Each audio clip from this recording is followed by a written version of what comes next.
दोस्तों ये खबर आपको बताते हुए मुझे गुस्सा भी आ रहा है और साथ ही में रोना भी आ रहा है, क्योंकि हैदराबाद का वाले महान 400 एकड़ में फैला जंगल, जिस जंगल के अंदर तकरीबन 2 लाख से ज्यादा पेड़ थे और साथ ही में 5000 से ज्यादा पशु पक्षी थे, लेकिन तेलंगाना की सरकार ने रातों रात इस महान 400 एकड़ में फैला इस विशाल जंगल को 500 सरकारी बुलडोजर ले जाकर पूरी तरह से रौंद दिया गया। लेकिन यहाँ हैरान कर देने वाली बात यह है, जब इस महान विशाल जंगल को बुलडोजर रौंद रहे थे तभी वहाँ अचानक पशु पक्षियों का शोर शराबा बर्पा हो जाता है। ऐसा लग रहा था कि जैसे कि इन पशु पक्षियों पर अचानक कयामत से आ चुकी और ये पूरा खेल रात के समय रचा जा रहा था। जब पूरा हैदराबाद नींद के आगोश में सो रहा था तभी सरकारी बुलडोजर आते हैं और अचानक इन मासूम पशु पक्षियों के जंगल को रौंदना शुरू कर देते हैं। और गांव वालों का तो यहाँ तक कहना है कि जब ये सरकारी बुलडोजर रात के समय जंगल के अंदर घुसे थे जंगल को नष्ट करने के लिए, तभी मोर हिरण जोर जोर से चीखने चिल्लाने लग जाते हैं और साथ ही में तेंदुआ और साथ में कई सारे चीते शहर के अलग अलग जगह पर देखे गए। और उसके बाद जैसे ही सुबह उठकर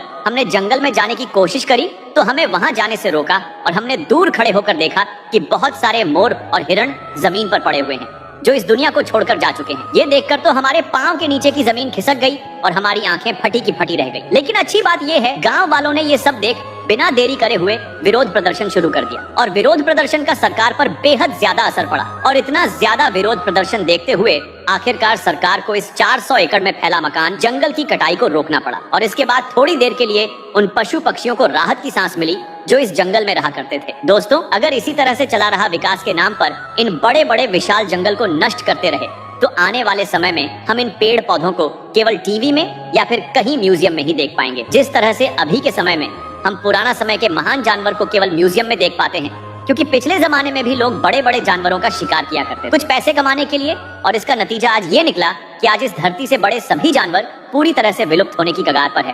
बाकी दोस्तों, इस पूरे मामले को लेकर आप क्या सोचते हैं कमेंट करके जरूर बताएं।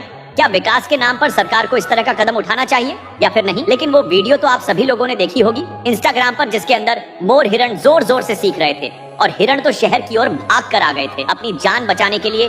जैसे हिरण शहर की ओर भागे तभी लोग समझ चुके थे कि कुछ बड़ी घटना घट चुकी है हैदराबाद शहर में, और वो घटना कोई नॉर्मल घटना नहीं थी बल्कि 4 एकड़ में फैले इस महान जंगल को नष्ट करने की पूरी प्लानिंग थी। वह तो शुक्र है टाइम होते हुए इस जंगल को नष्ट होने से बचा लिया गया। और कुछ लोगों का तो यहाँ तक कहना है ऐसा लग रहा था जानवरों पर जैसे कि कयामत आ चुकी है, क्योंकि वह इधर उधर भाग रहे थे अपनी जान बचाने के लिए। हैदराबाद के हर गली, हर मोहल्ले, हर नुक्कड़ पर जंगल का कोई ना कोई जानवर भटक रहा था और बहुत सारे लोगों ने तो जंगली जानवर को रेस्क्यू करके उनको सुरक्षित स्थान पर पहुंचा जिससे कि उनकी जान बच सके। दोस्तों, फिलहाल आज की वीडियो में इतना ही। इस वीडियो को ज्यादा से ज्यादा तमाम भारतवासियों के साथ शेयर करिए जिससे कि तमाम लोगों को इस बड़ी खबर के बारे में पता लग सके। और जैसे ही इस 400 एकड़ जंगल के बारे में कोई नई अपडेट आती है तो मैं आपको जरूर अपडेट करूंगा, क्योंकि यह खबर कोई नॉर्मल खबर नहीं है, बल्कि जरा आप सोच कर देखो 400 एकड़ जंगल कितना होता है। अगर आपको जरा सी भी एकड़ की नॉलेज है या फिर गज की नॉलेज है तो आपको मालूम होगा 400 एकड़ बहुत नहीं